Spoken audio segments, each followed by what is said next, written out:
ministre, le président de la République va lancer d'un moment à l'autre les travaux de construction de l'espace de Oussouye. Est-ce que vous pouvez revenir sur l'intérêt d'une telle infrastructure?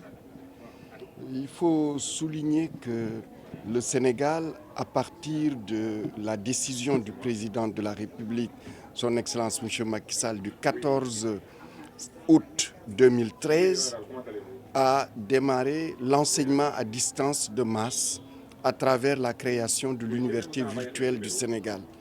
Mais le Sénégal a fait un choix innovant, créatif, qui est de faire un enseignement à distance qui à la fois promeut l'esprit d'équipe, l'esprit d'appartenance, promeut la crédibilité des diplômes délivrés et l'enracinement local et le service à la communauté. Et dans cette vision, le Sénégal a conçu ce qu'on appelle espace numérique ouvert, a développé sa structuration, a donné à un architecte, Mme Adji Wourika, la possibilité de concevoir le modèle qui est unique et qui est répliqué sur tout le territoire national, à nos ingénieurs, à nos techniciens, à nos enseignants, de concevoir les projets pédagogiques et ensuite de concevoir la plateforme de formation. Et pour ce faire donc, ces espaces numériques ouverts doivent être disséminés sur l'ensemble du territoire national. Et ce qui a été retenu, c'est d'en construire au moins un dans chaque département du Sénégal. Et aujourd'hui, c'est vrai, nous sommes ici à Oussouye pour le lancement de l'espace numérique ouvert de Oussouye. Et dans la région naturelle de la Casamance, ce sont plusieurs haneaux qui vont être construits.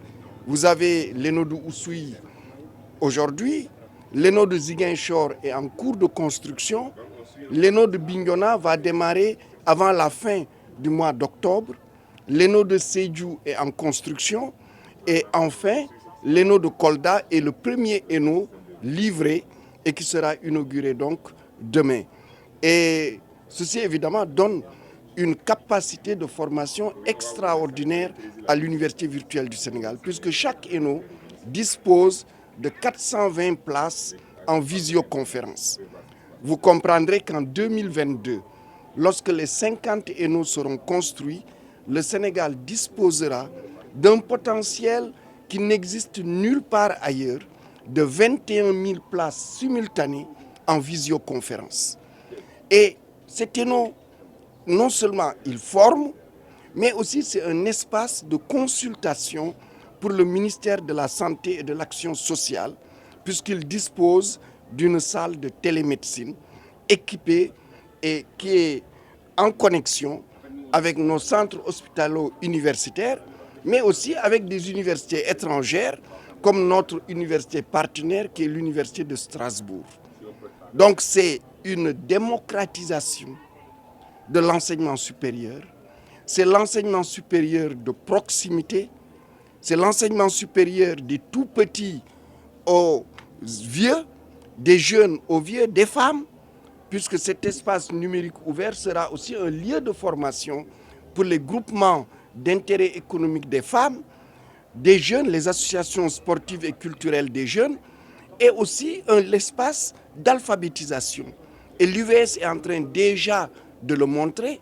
Vous avez des personnes handicapées, vous avez des femmes mariées qui gèrent leur ménage, vous avez des agriculteurs, vous avez des artisans, vous avez toutes sortes de personnes aujourd'hui qui sont inscrites à l'université virtuelle et qui continuent leur activité professionnelle ou sociale.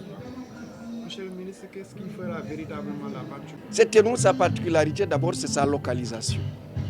Elle est localisée à Oussouye, un petit département du point de vue population, mais un département qui est riche en biodiversité. Et ceci devra sans aucun doute impacter sur les activités de l'espace numérique ouvert. Parce que chaque espace numérique ouvert devra contribuer au développement des potentialités économiques, sociales et culturelles de son département d'implantation.